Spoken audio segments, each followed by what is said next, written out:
What started as a routine ocean survey quickly turned into a discovery no one was prepared for. While scanning the seabed, local researchers spotted a strange, metallic shape resting deep below the waves. At first glance, it looked like nothing more than a sunken shipping container.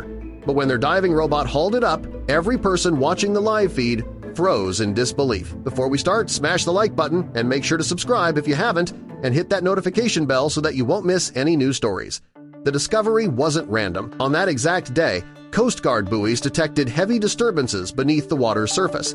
Sonar reports backed it up, each indicating something massive had plunged into the ocean. Captain Izzy Barkley and her seasoned crew were dispatched immediately to investigate, determined to uncover the truth behind the strange underwater activity. The buoy with the strongest readings floated about 20 miles offshore. Once Izzy and her team arrived, they wasted no time preparing.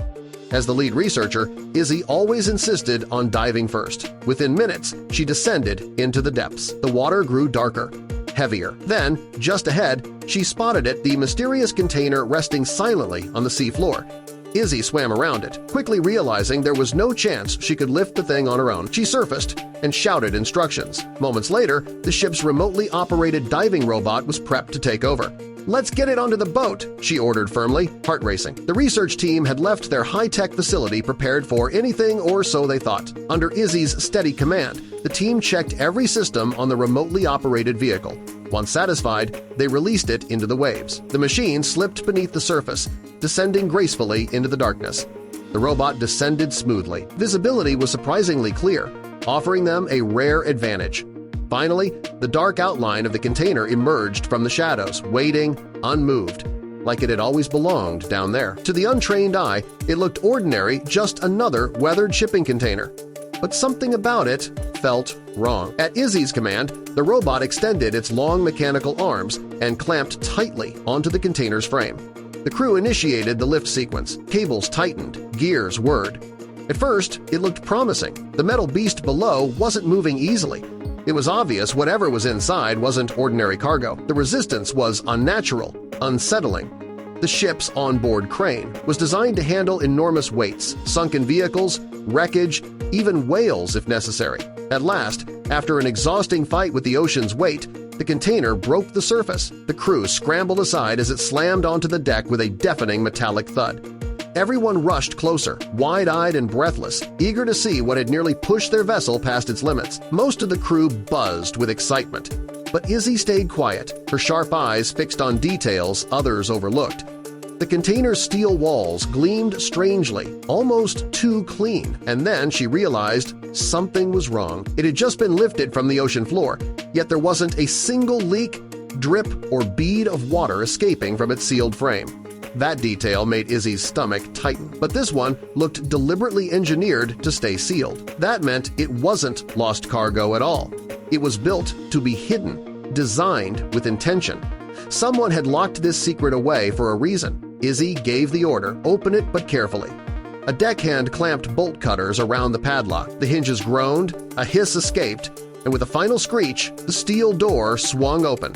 Inside, the crew froze. This wasn't cargo or machinery, it was something unnatural. Almost in a trance, Izzy stepped inside. Strange devices lined the walls, some mechanical, others almost biological, their purpose unreadable. She brushed her fingers across an object soft, wrapped in fabric. Nearby were wooden pieces, worn from use. These were personal belongings, not artifacts. A chipped mug, a folded blanket, a stack of books. It looked domestic, not industrial. Why would someone hide household items in a sealed container at the bottom of the ocean? She muttered. As she looked closer, the space began to resemble a home. Small, compact, complete with furniture, a bed, even a bolted-in closet. "This wasn't cargo," she whispered. "This was someone's home." Then a shout shattered the quiet. "Over here!" One of the crew held up a scratched Ziploc bag containing a small digital recorder. Izzy's pulse quickened. This could finally explain everything. She handled it carefully, the bag having kept it dry. Static filled the air, then cleared. A sound emerged, a cough, then a man's voice, rough but clear. "If someone finds this," he began. His words came fast, desperate. "I need to record this before they notice we are here and capture us." Izzy froze. "Capture us?" The phrase echoed in her mind. The recording ended in a burst of static, leaving only the pounding of waves against the hull and the stunned silence of the crew. Izzy stared at the recorder, realization sinking in. This wasn't just a mystery, it was a warning. Whatever had happened inside that container had not been meant to be found. "My name is Ahmed Osman," the voice said, almost breathless. "I hope someone finds this container and this message. If you're listening, lives are at stake." The words echoed like a warning bell. Then the tape cut out, leaving them in uneasy silence. Just as Izzy was about to speak, the recorder sputtered back to life. A crackle of static filled the room before Ahmed's voice returned, this time faster, sharper, filled with fear. "We are in desperate need of assistance," he pleaded. "We are on the Evercargo Voyager, but I don't know for how long. Please, save us." Then silence again. Izzy tried to restart the device, but it was dead. A thought flashed through Izzy's mind. The Evercargo Voyager. She'd seen that name before. She rushed to the ship's digital logs. The Evercargo Voyager had appeared several times in port records but never stayed long, no inspections, no cargo transfers, only brief refueling stops. It had always seemed odd. "We need to find it," she said firmly. The mission had changed. This was no longer about discovery, it was about lives. Within hours, they reached the coordinates. The Evercargo Voyager loomed ahead, rusted and motionless about 15 miles from shore. No lights, no movement, just silence. The crew watched, uneasy. "It's just lying there," someone whispered. "We need backup," she said, contacting the Coast Guard and police. When authorities arrived, Izzy briefed them quickly, playing part of the recording. The officers exchanged grim looks. "This is real," one muttered, but boarding wouldn't be easy. The ship's short, infrequent dockings hinted at secrecy. If the captain saw law enforcement coming, he could shut them out, or worse. Then Izzy had an idea. The officers would disguise themselves as members of her research team. With spare uniforms and a believable cover story, the plan was set. Izzy and two officers climbed into a dinghy, the sea calm beneath them but their nerves on edge. When they called out for permission to board, there was a long, uneasy pause. Men appeared along the rail, whispering. Finally, one responded, suspicious and cold. Izzy smiled, keeping her tone steady. "We're part of a marine life research team," she explained, tossing in a few scientific terms to sell the lie.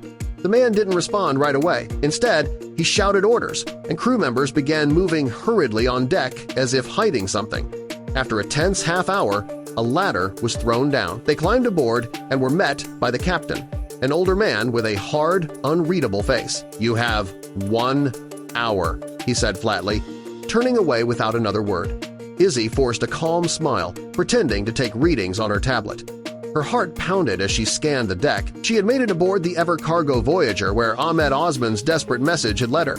Now, she just had to uncover the truth about what this ship was hiding. They moved slowly through the ship's corridors, pretending to study marine life while secretly searching for clues. But everything was spotless. Out of desperation, Izzy leaned close to a nearby container and whispered, "Ahmed Osman, are you here?" One of the officers shot her a puzzled glance. "Trust me," she said. "If he's here, he'll hear me." Moments later, a sharp click echoed behind them. A door creaked open, and before they could react, hands pulled them inside. The door slammed shut. The officers reached for their weapons but froze at the sight before them. There were people, at least 20, crammed into a dim, suffocating space. Some sick, others terrified. Then a man stepped forward, his eyes hollow but familiar. Izzy's breath caught. "Ahmed Osman." He blinked, disbelief in his voice. "I can't believe it worked," he whispered. "You found us." Hope flickered across the faces of those around him. Ahmed explained everything. "We were promised safe passage, a new life. I paid everything I had. But once we were aboard, they changed the deal. They locked us inside and forced us to work. Anyone who resisted disappeared." The truth hit hard. This wasn't just trafficking, it was enslavement at sea. The officers immediately began planning a response. They needed to act fast. Ahmed described the crew, their routines, their weapons, every detail mattered. Within minutes, the Coast Guard organized a covert raid. The wait was agonizing. Then, with perfect precision, the operation began. Officers stormed the decks, catching the traffickers completely off guard. Within an hour, the entire ship was secured. The nightmare was over. Izzy and Ahmed worked side by side, opening containers, freeing families, guiding them to safety.